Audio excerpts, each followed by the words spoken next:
Thanks for being a good sport. So today, we are talking about the stocking stuffers. Specifically, we are talking about those seemingly small, utterly practical gifts that you receive. Those gifts that no one really asks for, but that you can actually use. The gifts like socks and underwear and a shaving kit. When I was a kid at Christmas, I couldn't stand these gifts. Because you're getting ready to open a present and your mind is going to a million different places of all the awesome things you could be, and then you open it up and it's a sweater that your mom wants you to wear to grandma's house later that afternoon. I remember I was 9 years old, my grandfather got me a shoe shining kit. I didn't have shoes that could be shined. All I had were like cheap Velcro sneakers. And I said to my grandpa, I don't know what to do with this. I don't have shoes that can be shined. And he looked at me and he said, someday you will. And right now, I do. So I got a chore for Christmas. That's what I got. Now, what does this have to do? What are the utterly practical, seemingly small gifts of Christmas have to do with the birth of Jesus Christ? Here's how it points back to the birth of Jesus Christ. The birth of Jesus Christ is the most practical of presents. The birth of Jesus is the most practical of presents. Now, it is also true that the birth of Jesus Christ is this over-the-top, extravagant, undeserved, and underappreciated gift, like a brand new BMW to a bratty teenager. It's also that, the grace of God in Jesus Christ. But it is also a gift that meets our truest and deepest of needs. A gift that proves its value on a daily basis. And it's important for us to look at this because that's often one of the knocks against Christianity or spirituality in general. Among those who've rejected the Christian faith or faith altogether, what they say is, what does a belief in God actually get me in my everyday life? I mean, how does a belief in God help me through the difficulties at work or through the death of a friend or through the anxieties I feel on an everyday basis? How does the belief in God help me with that? And my answer to that is typically this, that a mere belief in God doesn't help you with all those things. It doesn't. But a belief in Jesus Christ, who lived and died and rose and is returning, who is God in flesh for you, that does help with all those things. And let me show it to you. Let's go back to Matthew chapter 2. We're going to focus on the arrival of these wise men, the Magi as they're called. Matthew chapter 2, starting at verse 10. Let's look at how the gifts of the Magi prove the practicality and the power of the gift of Jesus. When they, the Magi, saw the star, they rejoiced exceedingly with great joy. Remember, it's Joy Sunday on the Advent wreath. And going into the house, they saw the child with Mary his mother, and they fell down and they worshipped him. Then, opening their treasures, they offered him gifts, gold and frankincense and myrrh. And being warned in a dream not to return to Herod, they departed to their own country by another way. Now, we don't know much about the Magi, about the wise men. What we do know, the little we do know, is fascinating. They were not kings from the Orient, no matter what the song tells you. They were astrologers and intellectuals who were outside of the Hebrew faith, outside of the Jewish community. And they served the ruling class. They served kings and the wealthy, and they gave them cultural and spiritual insight. Think of the Magi as a hyper-spiritual college professor. Someone who's very smart, they have their PhD, but they're also like into crystals and read Deepak Chopra. And they're asked often by really important people for insight into all the world's religions and all the goings-on in culture. That's essentially who the Magi were. And the interesting thing about the Magi is that they were so well schooled in all the world's religions, in particular the Hebrew faith, even though they weren't a part of it, that they knew enough that when the star appeared in the sky and certain prophecies started to come true, they knew that there was likely the birth of the Hebrew Savior King. And then they seek him out. And not only do they find him, but when they find him, the lights turn on for them and they recognize him as the king. And they bow down and they worship him and they give him gifts. Now, this is important in the story of salvation for a number of reasons. It's important because the arrival and the worship of the Magi to Jesus, it tells us who Jesus really is, and it gives us a picture of all that Jesus would accomplish, in particular at the very end. Jesus is not just the king of the Hebrew people. He's the king of the entire world. And the Magi are the first non-Hebrew people to recognize the divinity of Jesus, to seek him out, and to worship him. And in worshiping him, they legitimize him as more than just the king of this particular tribe of people. They legitimize him as the king of all faiths, of all people, for all time, the king of the entire world. That's what their worship of him says. But it's also a picture of how the whole story of Jesus is going to end. An ending that we've not yet seen, but is promised to us. The scriptures, and Jesus himself, talk about this, that in the very end, Jesus, who is right now reigning at the right hand of the Father from heaven, he will return. And when he returns, the way the scriptures put it, is that every knee will bow and every tongue will confess, which is a fancy way of saying every person on the planet, no matter who you are or what you belong to, everyone will eventually recognize that Jesus Christ is the King of all kings, and they'll bow down and they'll worship him. It won't just be the religious people who bow down and worship him. It won't just be the Christian people who bow down and worship him. It will cut across every dividing line. Rich and poor will worship him. All the economic classes will worship him. It'll cut across political divides. Liberals and conservatives will bow down and worship him. It'll cut across age and demographic lines. Everyone from the millennial to the okay boomer, everyone will bow down and worship him. Everyone will recognize that Jesus Christ is king. And what you're seeing in the worship of the Magi is a glimpse of the ending at the very beginning. That's what you get in the worship of the Magi. But there's even more. It's not just the arrival of the Magi that tell us something about Jesus. It's the presents that they bring, the gifts that they bring that tell us something about Jesus. The gifts that they bring to Jesus, tell us about the work and the person of Jesus. Matthew could have mentioned just the fact that they brought presents. He could have just said, hey, they brought gifts, and we would assume it's like a nice bottle of wine and some brownies from H-E-B. But instead, Matthew goes to great lengths to detail the gifts, and whenever the scriptures give you detail, you have to assume it's for a reason. When they could have just said presents, and he says, no, they brought frankincense, gold, and myrrh, that's for a reason. In the first century, gifts that were given, especially gifts that were given to kings, were given with great thought. The gifts were given not only to meet a need that the giver perceived in the recipient, to be of tangible help to them, but the gift was also given as a way of reflecting what the giver thought were the blessings brought by the recipient. The good that the recipient brought into the world. They wanted their gift to him or to her to reflect that. So, for example, according to this tradition, you and I are friends, and I want to give you a gift of great intention and thought, and I know that you're going through a really difficult time. You're full of angst and worry and fear, and so I give you a journal. A journal so that you can write out your worries and fears, because I think that's going to help you, so it has practical value to you. But I also give this to you because you know that I've told you that I think your thoughts and your insights are one of the greatest gifts that you give to the world. And I want you to write those out so that you have them and I have them and the world can be blessed by them. So my gift to you represents how I can help you, but also what I think is the greatest gift given to this world by you. Following with me?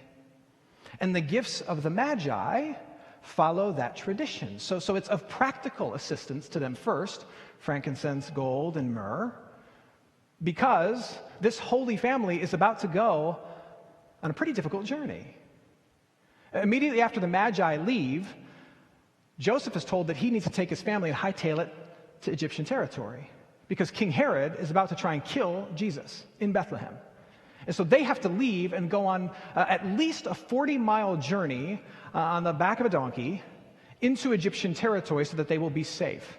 And it just so happens that gold, frankincense, and myrrh are items of popular trade along the route from Bethlehem down into Egypt.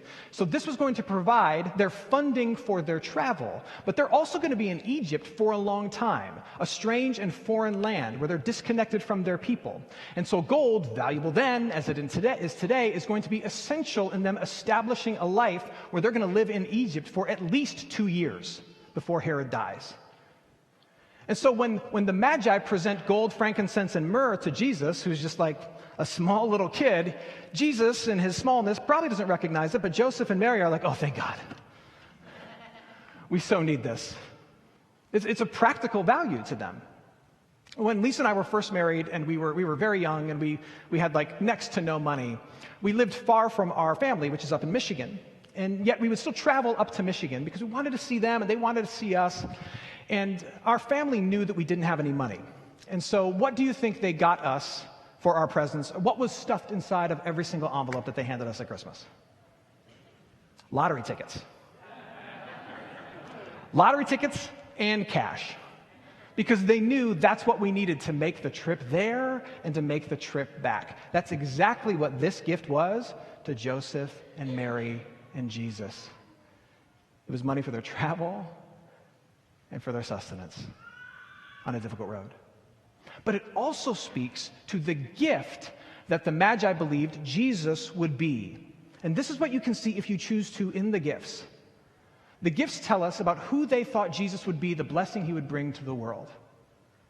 That Jesus would bring for the world riches, gold, presence, which is what frankincense represents, and purpose, which we see in the myrrh. Let's dive in even deeper. Talk about gold. The gold is symbolic of Jesus' calling as king, of his membership in the royal family. And with membership in a kingdom comes the spoils of the kingdom. If you're a member of the royal family, you get the power, you get the position, you get the wealth. And Jesus had all these things. Now, he set these things aside in taking on flesh and being born as a baby in our world. But his status as king remained. He let go of the trappings, but he never let go of his calling as king. But here's the kind of king that he is. He's the kind of king that leveraged his human life so that you and I could also be members of the king's family. Through his life and his death and his resurrection, he clears a path for you and I to be his brothers and his sisters at the king's table. And you are a member of the royal family, not because you have the right blood flowing through your veins or because you're particularly beautiful, although every one of you is beautiful. You get this membership in God's royal family through simple faith in Jesus. The same faith, I might add, that the Magi had, which simply recognized the person and the divinity and the gift of Jesus. The ability to say, oh, you're the one. You're the one. And as a member of the royal family, you have the riches of the family. You have the riches, the gold of the family. The riches are the status, you belong to the king, and nothing can take that away. The security, knowing that all the resources of the royal family are working for you, not against you. The riches are the forgiveness that you enjoy. No matter what you do, your dad, the king, is never going to reject you. He loves you, he holds nothing against you. And not to mention like the creature comforts of the kingdom itself, which will be yours fully in the very end when Jesus comes back and establishes his physical kingdom in this new world. Now you might say, well, so what, Matt? What benefit does that have, knowing that I have the riches of the kingdom because I'm a member of God's royal family? What does that do for me today? Well, think about this. Gold and riches can give you a peaceful perspective. I'm not here to say that money solves problems. It doesn't. But if I were to back up a Brinks truck full of all the gold from Buckingham Palace and drop it in your lap, it would change some things for you. It wouldn't erase your problems. In fact, it'd create some complexities for you. But here's what it would do. It would give you a peaceful perspective. At least it can if you let it. Because when something comes up, a medical bill, a busted pipe, a broken car, it doesn't have to rock your world because you're able to say this: I have the resources to deal with this problem. And that's part of the privilege of wealth. No matter what comes my way, I have the resources to deal with this problem. You who have faith in Christ, you have all the riches of God's royal family. Now, that doesn't mean that you're going to be wealthy in the ways of this world. That's not what I'm saying. But it does mean that no matter what comes your way in this world, it doesn't have to be the end of your world. Because the king of this world, to whose family you belong, has given you the resources to face anything. Anything. Because nothing will take God's love from you. Nothing will take his love from you. And nothing can rob you of the insane inheritance that is waiting for you in the very end. In this world, you will have trouble. And when trouble comes, you need a plan. But when trouble comes, you also need a perspective. And here's the perspective that baptized, forgiven followers of Jesus who have all the gold, all the riches of the Father's kingdom given to us because of Jesus. Here's what we forget. We forget that we have a crown on our head and a king at our back and a castle in front of us. Remember who you are.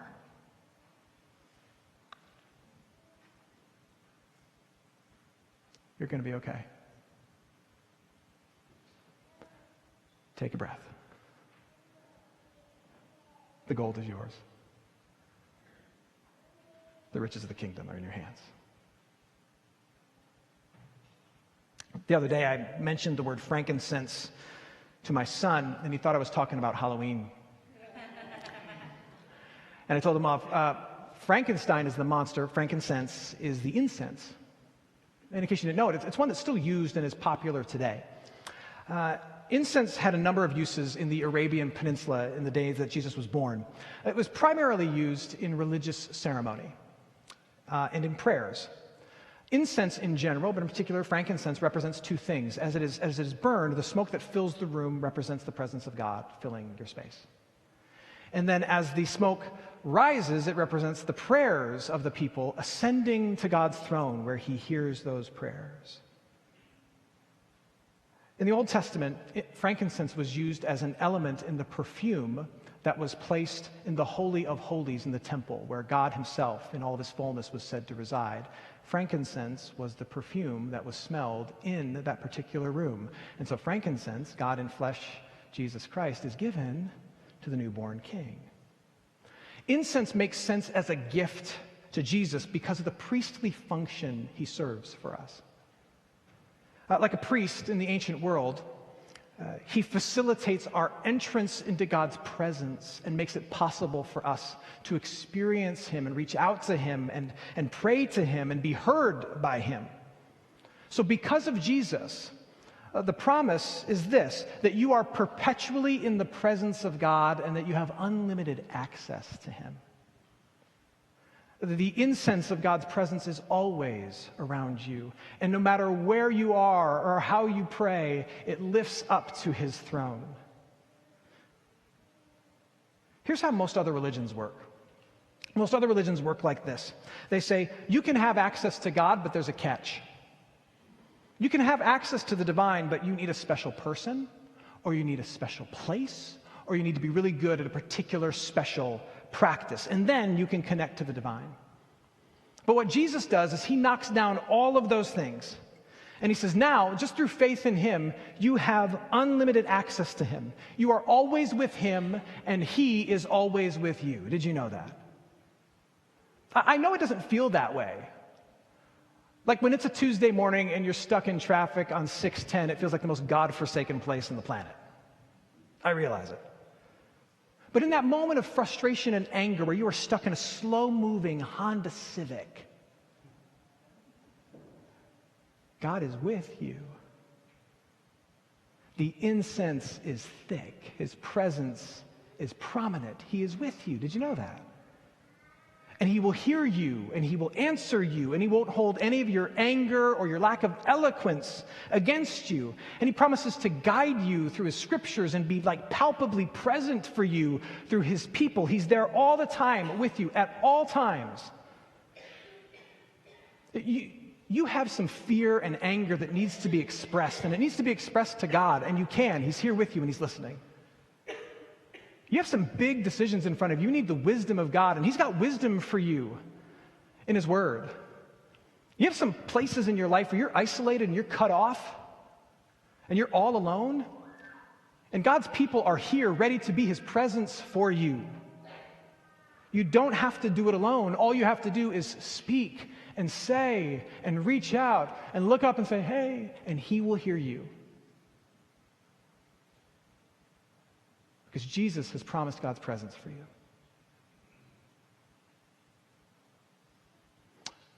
I got a couple of dad jokes for you. What do wise men say when they get cold? Myrrh. It's a thinker. I got another one for you. What did the wise men say to Jesus after they gave Him the gold and the frankincense?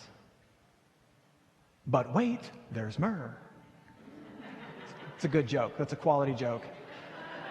I did that just to embarrass my daughter. You're welcome. Myrrh is the most meaningful of gifts if you choose to see it that way. Myrrh had many uses in the ancient world. It too was an incense, but often it was extracted as an oil and it would be mixed with wine and used as a medicine. It was most notably used as part of the embalming process in the ancient world to cover over the odor of death.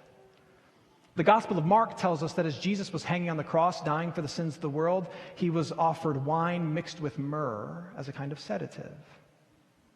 The Gospel of John tells us that when Jesus was taken down from the cross after having died, He was wrapped in linen cloths along with 70 pounds of spices, aloe, and John says, myrrh. This gift is seen by many as a hint, a nod to the fact that this baby was born with a purpose. This baby was born to die. In fact, that His life was born for death. And what would be His greatest pain, His death on a cross, was in fact this child's great purpose. This baby was born with a plan. The plan was for the baby to die like a man for the sins of man. And those words, plan and purpose, are very important. There was a plan and a purpose in Jesus' pain from the very beginning. They give Him myrrh, which covers over the stench of death, which is given to the dying or the dead. Because God's plan was that in Jesus' worst, God the Father was going to be accomplishing His best. And because you belong to Jesus Christ, the same is true for you. Here's what the myrrh means for you and for me. It means that there is purpose in the pain of Jesus, but there's also purpose in your pain and mine. God promises that in weakness, He is at work. In your struggles, He is sovereign. He's in control.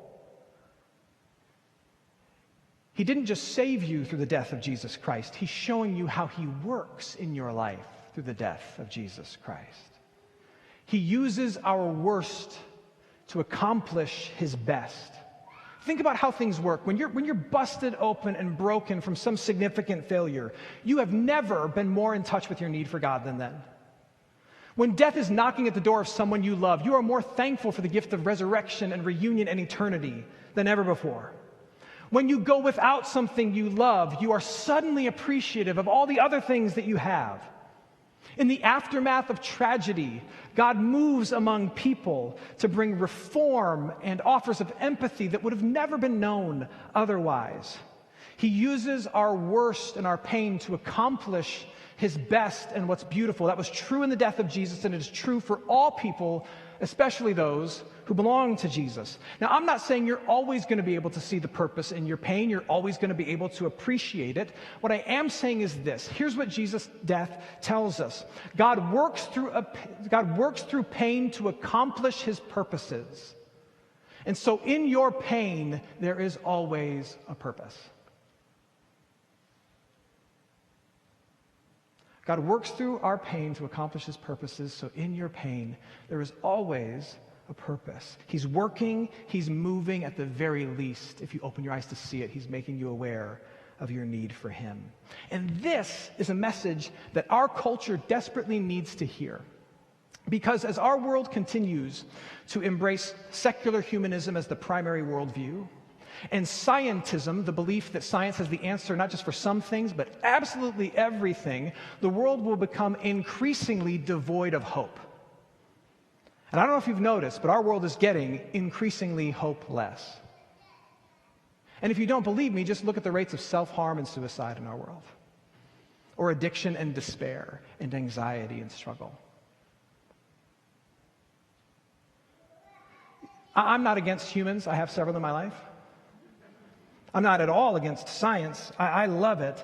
But I believe that humans and science can only tell us some things. They only paint a portion, an important portion, but a portion of the picture.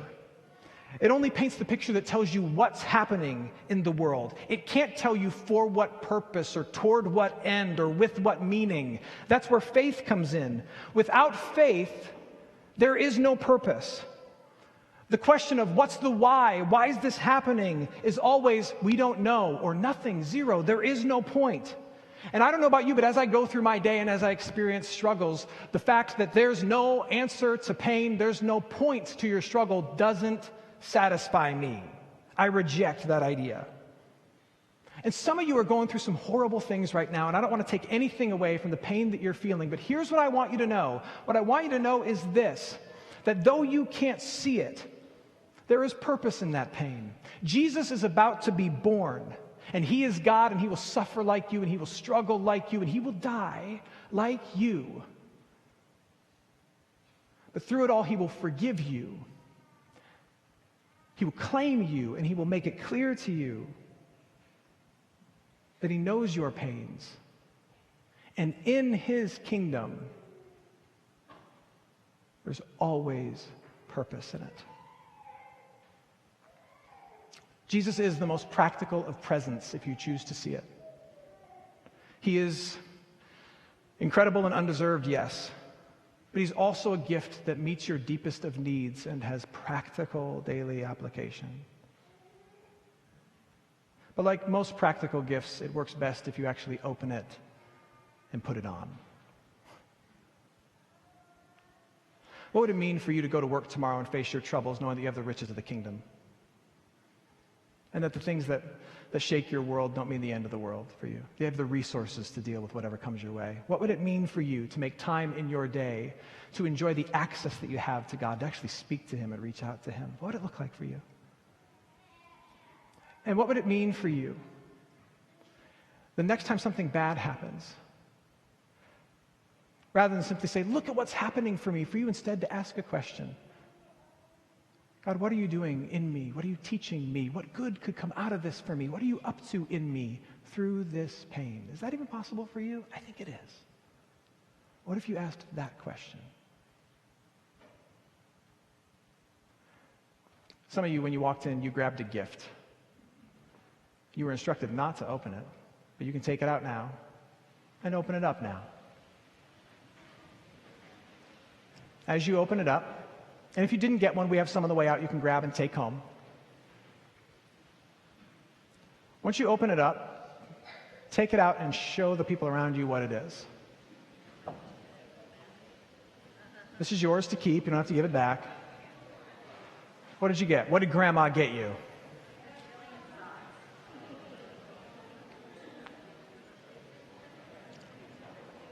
That's right, she got you socks. What else did you expect?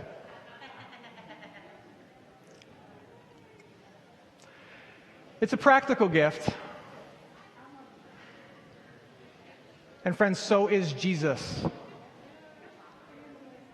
And with most practical gifts, they work best if you take them out, you put them on, and you actually wear them.